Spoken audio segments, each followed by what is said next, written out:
ನಮಸ್ಕಾರ, ನ್ಯೂಸ್ 26ಗೆ ಸ್ವಾಗತ. ಸುರಪುರ ನಗರದ ಬಸ್ ನಿಲ್ದಾಣದ ಬಳಿ ಆಟೋ ಚಾಲಕರಿಂದ 2 ಗಂಟೆಗೂ ಹೆಚ್ಚು ಕಾಲ ರಸ್ತೆ ತಡೆ. ಸುರಪುರ ನಗರದ ಬಸ್ ನಿಲ್ದಾಣದ ಬಳಿಯಲ್ಲಿ ಆಟೋಗಳನ್ನು ನಿಲ್ಲಿಸಲು ಸ್ಥಳ ಒದಗಿಸುವಂತೆ ಆಗ್ರಹಿಸಿ ಆಟೋ ಚಾಲಕರಿಂದ 2 ಗಂಟೆಗೂ ಹೆಚ್ಚು ಕಾಲ ರಸ್ತೆ ತಡೆಯನ್ನು ನಡೆಸಲಾಯಿತು. ಬಸ್ ನಿಲ್ದಾಣದ ಬಳಿಯಲ್ಲಿ ಜಂಡದ ಕೇರ ಹೋಗುವ ರಸ್ತೆಯಲ್ಲಿ ಈ ಮುಂಚೆ ನಿಲ್ಲಿಸಿದ್ದ ಆಟೋಗಳಿಂದ ವಾಹನಗಳು ಹಾಗೂ ಜನರ ಓಡಾಟಕ್ಕೆ ತೊಂದರೆಯಾಗುತ್ತಿದೆ ಎಂದು ಈ ಒಂದು ಸ್ಥಳದಲ್ಲಿ ನಿಲ್ಲಿಸಲು ಬಂದ್ ಮಾಡಲಾಗಿತ್ತು. ಸದ್ಯ ಆಟೋ ನಿಲ್ಲಿಸಲು ಸ್ಥಳವಿಲ್ಲದೆ ಪರದಾಡುತ್ತಿದ್ದು, ಕೂಡಲೇ ಸ್ಥಳಾವಕಾಶ ಒದಗಿಸುವಂತೆ ಘೋಷಣೆಗಳನ್ನ ಕೂಗುತ್ತಾ ರಸ್ತೆ ತಡೆಯನ್ನ ನಡೆಸಿದರು.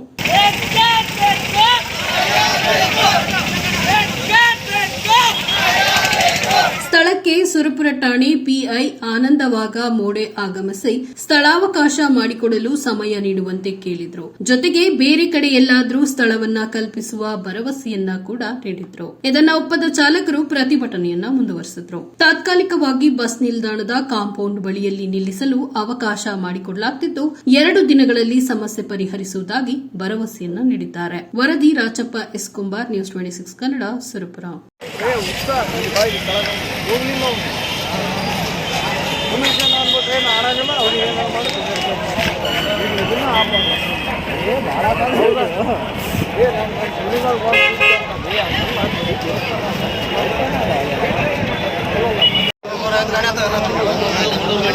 ಎಲ್ಲರೂ ಕರ್ಸಿ ಬಾ, ಒಂದು ಶಾಪ್ ಕಂಟಿನ್ಯೂ ಇದಾಗಬೇಕಲ್ಲ, ಹೌದು ಬಾ ಅಂತ ಹೇಳಲ್ಲ.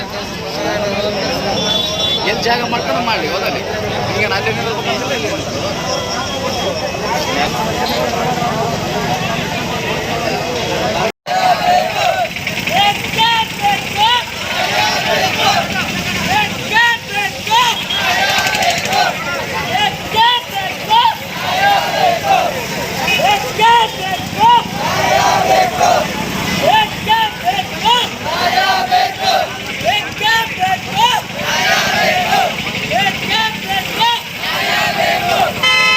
ಇದಾಗಿತ್ತು ಇವತ್ತಿನ ಅಪ್ಡೇಟ್ಸ್. ಇನ್ನಷ್ಟು ಸುದ್ದಿಗಾಗಿ ನೋಡ್ತಾ ಇರಿ ನ್ಯೂಸ್ 26 ಕನ್ನಡ.